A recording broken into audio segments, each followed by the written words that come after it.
Hey guys, today I'm going to be talking about bipolar, manic depression, and the medication that I take for my bipolar, manic depression. So I've been taking lithium and olanzapine for the past few years, and my bipolar has been quite stable. So for the last maybe four years or so, I haven't had any manic episodes, and I have been taking lithium and olanzapine. So lithium was a drug that was prescribed to me quite early on by my psychiatrist. So I've been taking it for quite a few years now. And then olanzapine I only started taking regularly in the past 3 or 4 years or so. Before, olanzapine was something that was given to me when I was manic and I was an inpatient at the hospital. Then my psychiatrist would prescribe olanzapine for me because I was really manic. It was very active and I needed to calm down, and that's what olanzapine did. Now later on, we figured out that taking olanzapine regularly, like on a daily basis, helped me sleep and help keep me asleep when I did go to sleep, which lowered my chance of getting mania in the first place. Because for me, the biggest trigger of a manic episode or psychosis was always sleep deprivation, stress. Or stress would lead to sleep deprivation, and poor sleep would lead to mania or psychosis. So taking olanzapine daily helped me sleep, and I slept more, and I just am at less risk of mania because I'm sleeping more. So at the start, so I've had bipolar for about 10 years now. So I've been taking medication on and off for about 10 years now. And the first 4 years or so, I was really unwanting to take the medication because lithium has like side effects for me with like diarrhea, and it was just like the nausea from lithium is just unpleasant, right? So I would not take it a lot of times, and then I would take it, my mood would be okay, and then I would get sick of getting diarrhea, so I would stop taking it, and then when I stopped taking it, I would end up manic and end up back in hospital again, right? So this happened a few times. And then what I started learning after, like, from the 5th year onwards, was that I could dose my medication. Before, in the first 4 years of my taking medication, I would either take all of the medication or none of it. It was a very 100% or 0% sort of attitude. So if I had to take 2 tablets of lithium and I had to take 2 tablets of lithium, I would either take 2 tablets of lithium and then I would get sick, and then I would just stop taking it, right? And then after a while, I learned that I could take 50% of the dose. I could take 3/4 dose. I could take a quarter dose. I could just skip taking the medication for a day without actually stopping altogether. So I learned about dosage and titration. So if you want to go down on medication, let's say I'm taking 2 tablets of lithium right now, and I've been on it for a while and I want to go down, I can go down to 1.5 tablets of lithium and not really risk losing my lithium protection. So lithium gives you a shield from mania. Well, when you take 2 tablets of lithium, you get the full shield. When you take 1.5 tablets, go 3/4 of the dose, you still get like an 80% of the shield, you know? It's not like you take 75% dose and suddenly you lose efficacy of the lithium altogether. And then other times when I felt nauseated, rather than just stopping, I could just take a half dose. If I took a half dose of lithium, like take one tablet instead of two, and I did that for 3 days, then I could go back to taking 2 tablets or 1.5 tablets of lithium. So this is times when I would take less lithium because my mood didn't need it and it was making me nauseous, right? So I could lower it without stopping it. And then the inverse is also true. When my sleep quality goes down, or I get very stressed, or I'm doing too many drugs and alcohol, I'm staying up playing video games, I'm staying up hanging out with friends, I'm just staying up and not sleeping, well then I can go, okay, I'm taking 2 tablets of lithium, maybe I can take 2.5 tablets for a day, or even 3 tablets for a day, and then go back down to 2.5 and then 2, or just take 3 for a day and then go back to taking 2 tablets. Like, if I feel like, oh, these 3-4 days I'm really stressed from work, I'm not getting good sleep, these 3 or 4 nights I can take 2.5 tablets of lithium and really stabilize my mood. And then once my sleep goes back to normal again, I can go back down to 2 tablets, right? Now, this is just lithium. When you have olanzapine, when you mix a secondary drug that helps the lithium, you achieve even greater protection from mania. Now, olanzapine makes me sleepy, it makes me want to eat, it makes me thirsty, it just makes me tired, and it sort of, if I'm feeling any agitation or anxiety or any kind of unwanted stress, anything that's giving me mania, then I can take this olanzapine and it will keep me sort of in a dozed off state. It'll kind of shut me down a little bit for 3 or 4 hours and help me go to sleep, or just help the anxiety pass altogether. Now, if I take 1 tablet of olanzapine, which is 5 milligrams, it puts me to sleep pretty well, right? Now, if I feel like I've worked out a lot, I've been busy, I'm super tired, I don't really need to take olanzapine tonight. Maybe I can do a half tablet, like a 2.5 milligram tablet, or I can chop the 5 milligram tablet into quarters and take like a 1.25, 2.5, 3.75 or 5 milligram dose. I have these 4 dosages of olanzapine I can play with. And the same is true with lithium. So the lithium I'm taking is lithium slow release, 450 milligram tablets, and it's bound by a monolactose. I think it's bound by some kind of lactose. So it's 450 milligram per tablet, slow release, and each tablet can be split in half.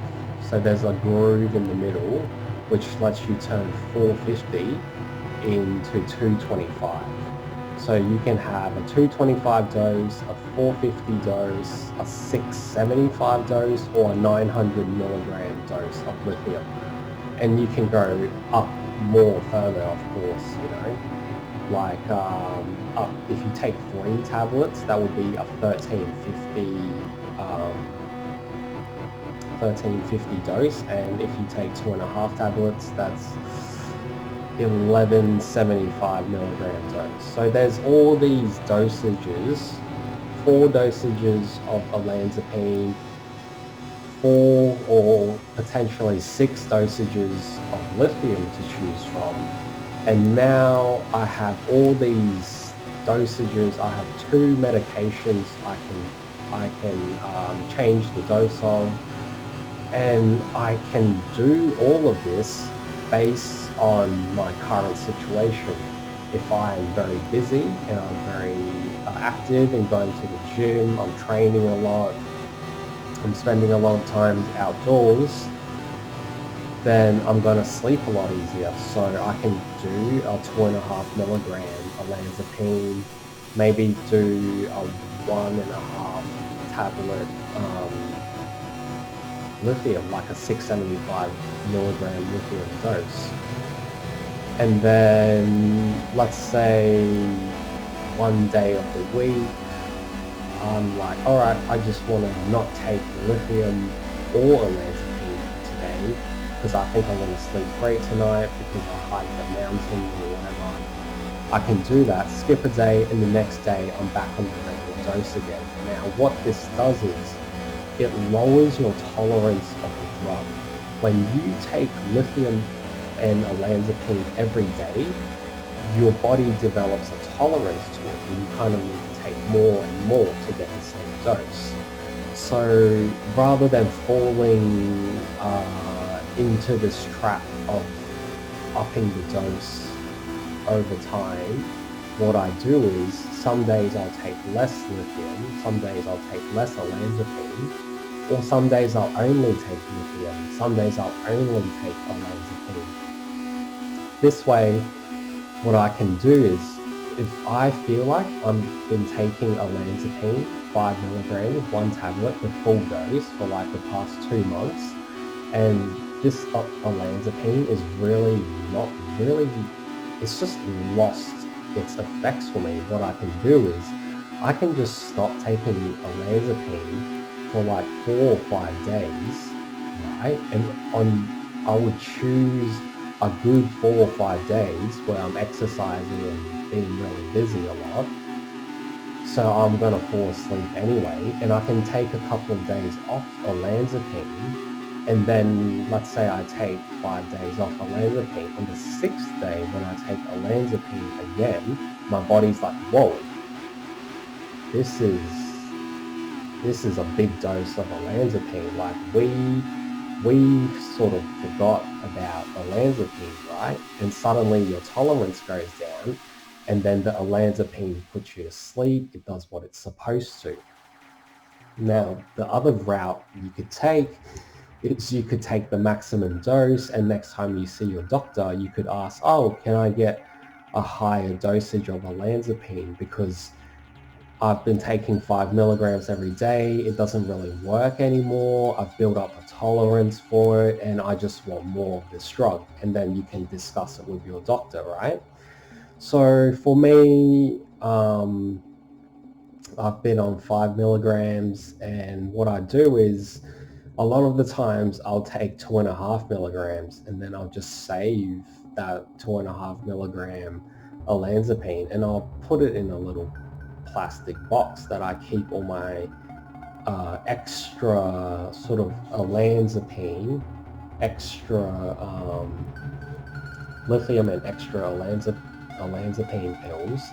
So I get prescribed to take 2.5 tablets of lithium and 5 milligrams of olanzapine every day. So if I take less than that, what I'll do is I'll take the tablets out of the package, break off what I want to take, and anything extra just goes into a spare box. Now I call this the doomsday box or the travel box.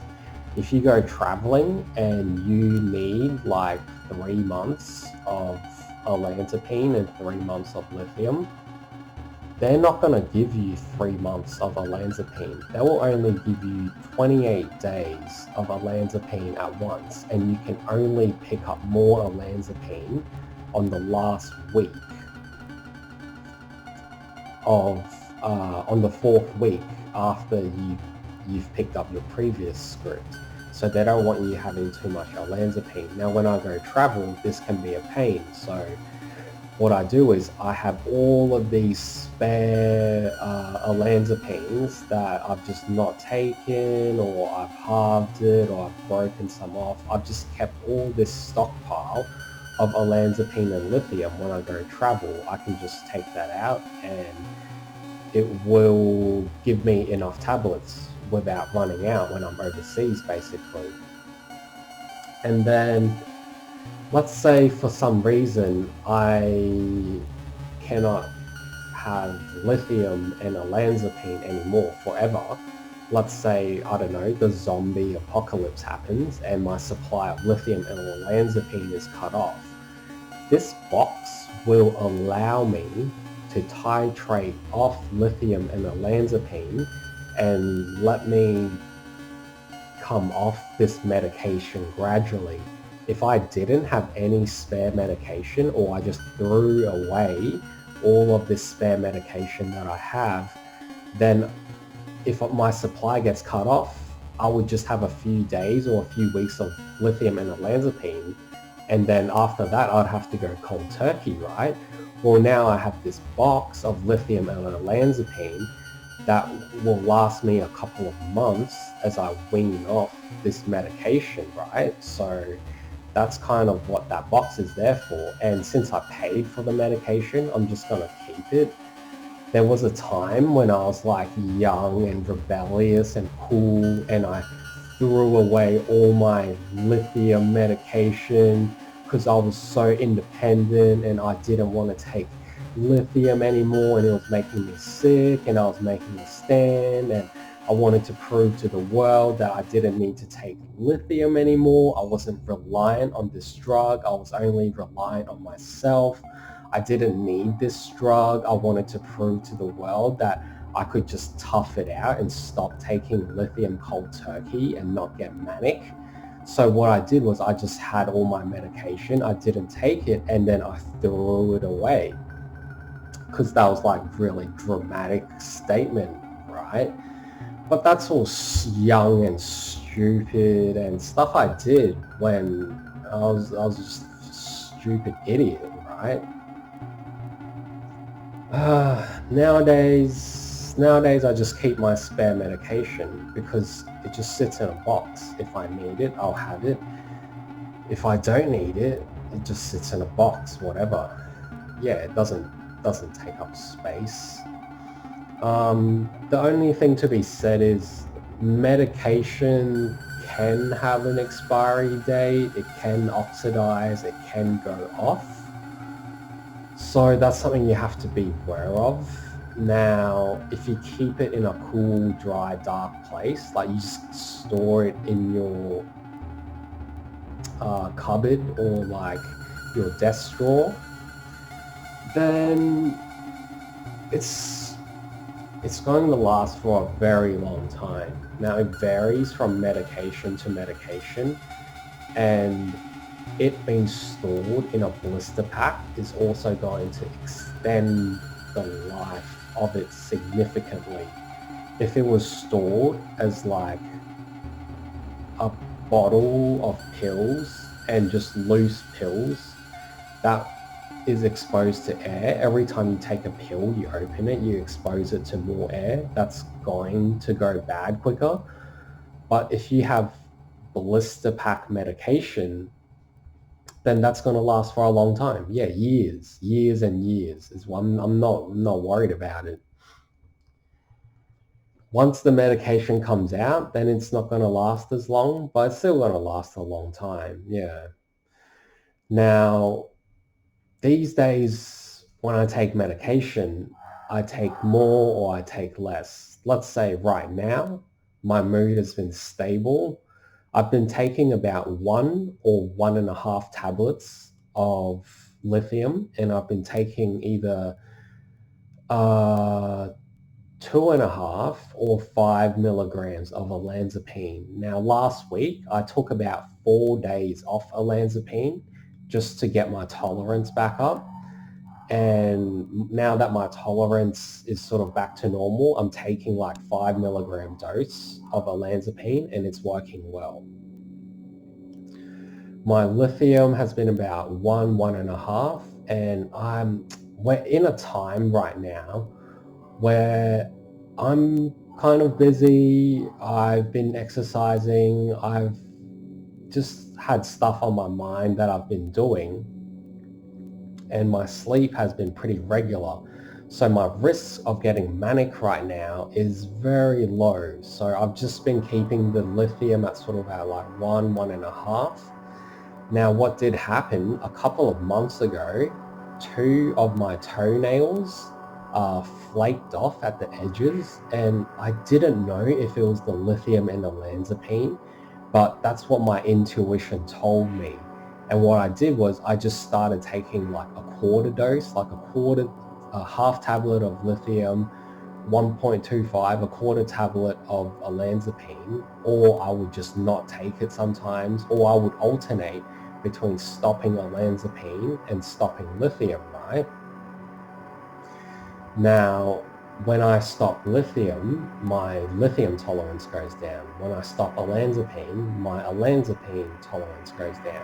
When I stop taking lithium, my body has a time to recover from lithium toxicity. So my lithium toxicity goes down. When I stop taking olanzapine, my liver and kidney has time to recover a little bit. So my olanzapine toxicity goes down. So when my tolerance is high and I feel like my lithium and olanzapine dosages is high and it's not doing much, I'll find a time to lower it. And when my toenails start flaking off and I'm not sure what to do, I just go to try and take the lowest dose of lithium and olanzapine. I'm guessing it's the olanzapine, so I just tried to take olanzapine. I guess it was the lithium that was causing the nail problem. So I stopped taking lithium for a couple of days, just relying on olanzapine. And then when my olanzapine tolerance was high, I took like maybe 1 lithium or 1.5 tablet of lithium, and just took like half a tablet, 2.5 milligrams of olanzapine, right? And then after a while, my nails started growing back normally, and then I kept my lithium and olanzapine dose low. So my body was starting to get used to this low dose lithium and olanzapine. I wasn't getting manic, so I allowed this low dose to go on for a bit longer. And as my mood started opening up and become more elevated, I started looking for a date to start taking 5 milligrams. So going back to original normal dose of olanzapine, while still keeping lithium at taking like half a tablet or 1 tablet a day. And then as my nails grew out more, I became more comfortable with taking the normal dose again. And now I'm balancing.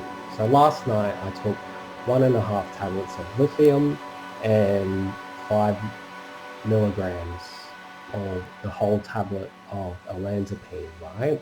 And I'm just keeping this 1 tablet, 1.5 tablets of lithium, keeping the normal dose of olanzapine, just riding it out, because when my mood gets elevated or my sleep gets deprived, then I will want to go back to taking 2 lithium tablets and 1 tablet of olanzapine, the full dose, the regular dose. So right now, whilst I'm in a low risk, low mania state, I can take less lithium, less olanzapine, let my body recover, let my tolerance for the drugs go down again. That way, when I need those drugs, I can take the regular dose and it'll kick in at full effect. So yeah, that's where I'm at the moment. And this is how I've been balancing my drugs for the last 3 or 4 years. Rather than being 0 or 100%, I have 0%, 25%, 50%, 75%, and 100%. And I also can just take olanzapine or just take lithium. And yeah, that's how I've been keeping out of mania, and also keeping my body free from the ill side effects of lithium and olanzapine. Yeah. So yeah, that's what I've been doing now. Let's go into a bit of sort of background and side stories. Now that we've covered the main bulk of the video, I just want to talk about some random psychiatry, bipolar related stuff to end off the video. Now, the reason why I care about lithium toxicity and olanzapine toxicity in the first place is because I have met patients in psychiatric care as an inpatient in the mental illness hospital, in the mental hospital, who have taken lithium. So they've been diagnosed with bipolar, and they have taken lithium to the point that they have sustained kidney damage from taking lithium, and then they can no longer take lithium, and then they have to be switched to other drugs, such as lamotrigine, other drugs that are non-lithium, because they've taken lithium to the point where their body can no longer process it and handle it anymore. So they've overdone it. So that was one lady I met who had that. And then there was a few other people I've met who have bad, I think 2 or 3 other girls I've met who have had bad experiences with lithium, and then they switch out. They want to take like Seroquel, lamotrigine, what else? Sodium valproate. They have to switch off to other drugs because they don't like lithium. And then something that can happen with lithium is the lithium toxicity can cause you to have like some erectile dysfunction. For me, diarrhea was the main thing, because when you take lithium can become lethal at high doses. Whenever you take lithium, you have to have your blood lithium serum checked regularly, and if you change your dose up or down, your doctor will also call for a blood test to check your lithium levels. Now, the effective dose, the dose you want to have lithium at, is generally 0.5 to 0.8. Once you pass 0.8, you go into lithium toxicity, and you have all these like nausea, diarrhea, like migraines, and all these other problems, vomiting. And then once you pass like 1.3, 1.6, you risk like renal failure, you risk death. Basically, past 1.6, you risk death. Now, if you think the effective dose is 0.5 to 0.8, 0.8 being the upper range of the effective dose, if 1.6, which is only 2 times 0.8, if 2 times the upper limit of your effective dose, 1.6 means chance of death, then you have to be really careful, because you're only at half the dose of death. Like if you double your dose, you could risk permanent kidney damage, right? Lithium toxicity. Lithium is a metal, so you basically get metal toxicity. Now, because I've had my lithium dose checked so many times, I have a pretty good gauge on what my current blood serum level of lithium is.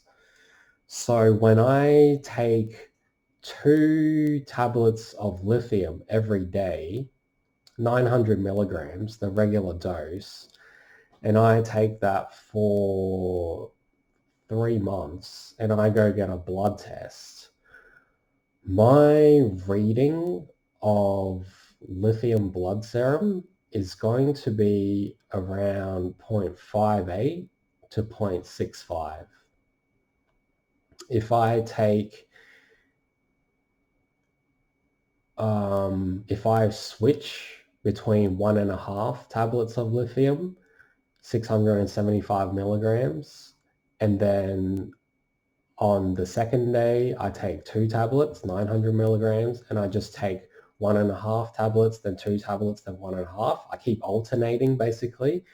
So I'm basically taking 1.75 lithium. Then my blood serum lithium will come out at about 0.5, 0.53, right? Now, if I take 1.5 consistently, 1.5 tablets, 675 milligrams of lithium daily, and I go get blood tested, my blood test will probably be about 0.37, 0.38. Yeah. So based on that, I can dose my medication around taking 1 tablet of lithium, 1.5, 2 tablets. I can just go up and down between these ranges to maintain a blood serum level of about 0.35 to 0.4. That is what I like to maintain my serum lithium at. 0.5, the effective, where it starts to be the effective dose, what happens is I start getting nausea and diarrhea here. So I really don't like staying in this range for no good reason. So what I do is I stay at 0.35, right? And then when my sleep is disturbed, when I experience perturbations in my rest, then I can go to taking 2 tablets and then in order to raise my blood serum from 0.35 and have it go to 0.4, 0.45, 0.5, 0.55, right? Just slowly creep it up as my sleep is disturbed. Or if I want, I can just take 2.5 tablets or 3 tablets, like going from 1.5. So let's say I feel like my blood serum is at 0.35. I'm taking 1.5 tablets. I'm super stressed. I double my dose of lithium. I can bring my blood serum lithium from 0.35 up to about 0.6, 0.7, which will put it in the 0.5 to 0.8 effective range, right? Very quickly, 2 or 3 days, just by doubling my dose of lithium. Now, I don't need to do that. The only time I would need to do that is if I did drugs and I went clubbing for 3 days straight and I wasn't really sleeping. Usually what I would do is I will go from 1.5 tablets and I'll just go to 2 tablets or 2.5 tablets. Maybe I'll take 2.5 tablets on the first day and then 2.5 and then just 2 tablets from day 2, 3, 4, 5. And then my rest goes normal again. And on the 6th day, I go back down to taking 1.5 tablets of lithium. So that's usually how it works out now. If my sleep is a bit disturbed, I make slight adjustments. If my sleep is really disturbed, then I make big adjustments.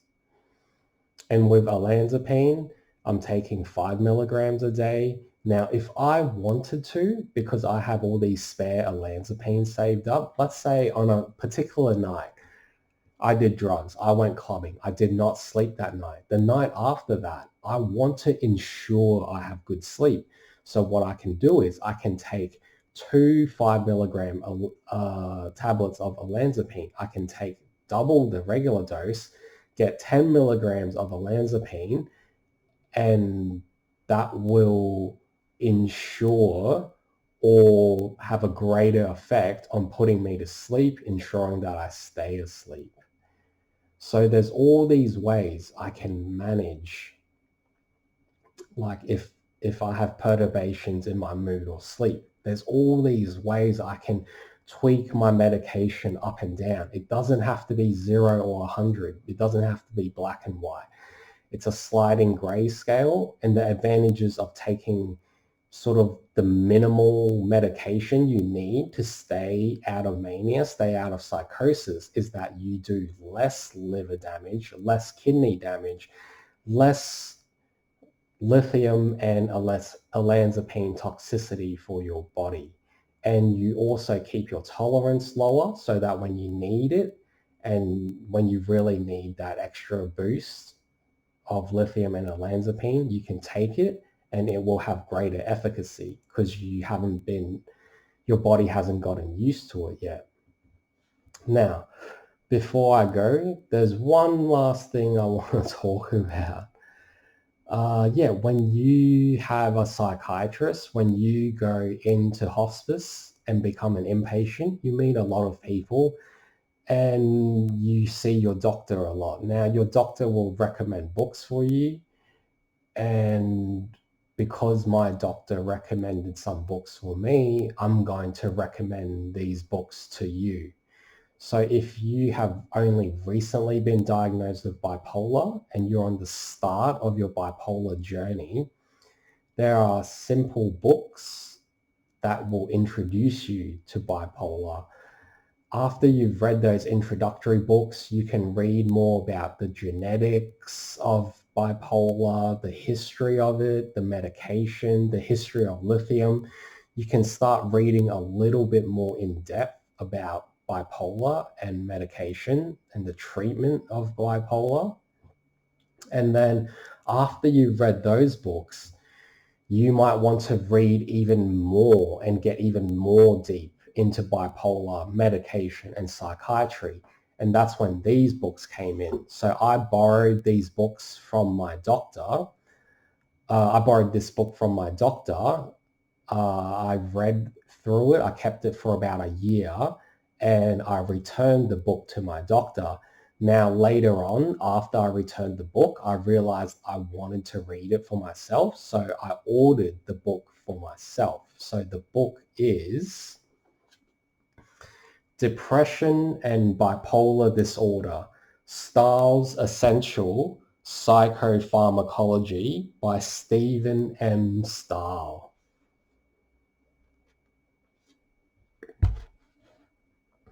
So this book is the kind of book that your psychiatrist or your doctor might have read during their time in university or postgrad, or maybe they flipped through it as reference since then. Now, this book will tell you in depth the current treatment of bipolar and depression, the medications that are administered for bipolar and depression, and it will give you a rough guide on how to dose your drugs and the theory behind how mania and bipolar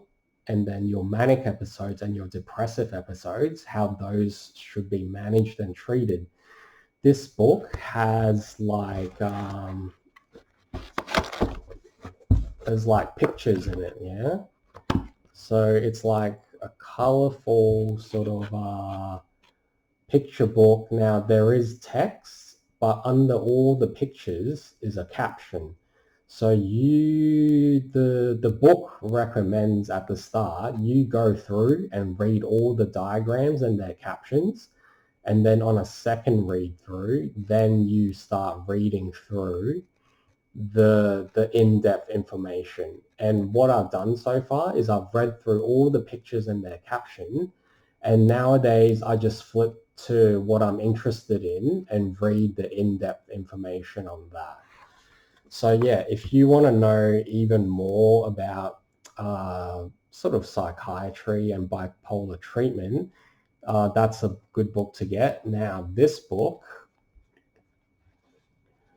is basically an accompaniment to that, and this just goes through the drugs. It doesn't talk so much about the mechanics of bipolar and whatever. It just talks about each drug, how much you give, how much to check, any side effects, how to dose the drug up and down. And together, these books will just give you a good understanding on how the contemporary methods of treating bipolar, manic depression, basically. So yeah, I'd like to end this by thanking my first psychiatrist, Alston Unwin, and my current psychiatrist. Thanks, Mark. And yeah, if you have bipolar and yeah, last word of advice, and your family or whatever decides to put you into a psychiatric ward, like a locked ward against your will, and you hate it and you're struggling and you just want to get out, the food's bad, you don't like the people, the doctor's mean, the nurses are real bitchy, like you just hate it overall, my only advice to you will be, first thing to do is take the medication that will calm you down and put you to sleep. Eat the food, shower, and basically, if you can, talk to other patients. If you can't, just try eating and try resting, try sleeping. And then once you've calmed down, like once you're in there for a couple of days and your family and your doctor has seen that you're taking your medication and you've been eating and you've been sleeping and you've calmed down, then you are in a position to talk to your family and your doctor, right? Because if you go in arms flailing and you want to get out and you hate it and you're screaming and you like don't want to take the medication, and then you keep trying to bug the nurse to use the phone to call your parents, like if you're just being a real menace, right? Like no one is going to take what you say seriously, even if you have a good point, even if what you're saying is valid. If you're not calm, slept, and fed, then people aren't going to want to listen to you. And it's a kind of mercy on their end to ignore what you're saying when you're manic or you're in psychosis. Because after you come to, after you sober up, you're going to cringe at all the stuff you said. You're going to cringe at all the texts and social media posts and whatever that you posted, all the stuff that you said, all the phone conversations, everything that you said to your friends and family and your doctors and your nurses and the other patients at the hospital. You're going to say all this crap and no one is going to respect you. You're going to lose all respect, all your bargaining chips, any hope of people taking you seriously. You give all that up the moment you become unreasonable, violent, arms flailing, screaming. Once you become a pain to deal with, people have zero respect for you and they're not going to listen to what you say. So when you get into hospice, the biggest thing to do, chat up as many babes as you can, eat as much food, delicious food as you can, and try to talk to as many people as you can. Yeah, that's about it. And when I stay at the hospital, I smoke cigarettes. Yeah. I used to smoke. I don't smoke anymore. But if I'm staying in a hospital, I'm getting someone to bring me a pack of rollies and papers. Yeah, I'm gonna freaking smoke. Yeah.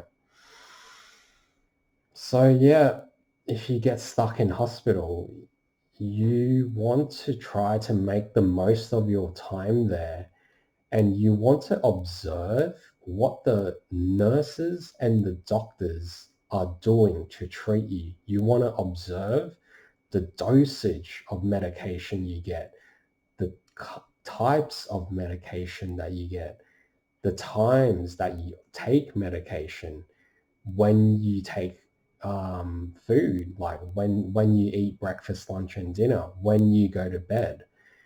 You want to understand this routine that they're putting you in, and you want to be able to replicate this routine later on when you're at home unwell, or if you have bipolar friends and they're getting unwell, you will know how to treat them also when they start getting manic. So everything you do at the hospital, coming from the staff, the nurses and the doctors, try to learn how they're treating you, try to learn the routine. All the people and the patients that you meet, talk to them, understand their experience, understand their condition, the medication they take, what their journey's been like, how they've suffered or how they've gotten better, things that they've done to make their life better. That way, when you meet people like that out in the real world, in your regular life, you will know more about them and be able to treat them also in the future. So this is what I would tell you to spend your time doing when you're at the hospital, gathering information, learning, trying to make the most of it, trying to learn as much as you can and meet as many people as you can, have as many conversations as you can, talk to everyone, right? Rather than being really negative and cynical about it. Yeah, that's it, man. Anyway, thank you, boys and girls, ladies and gentlemen, all you people out there, everyone else. Have a nice day, and I'll see you next time.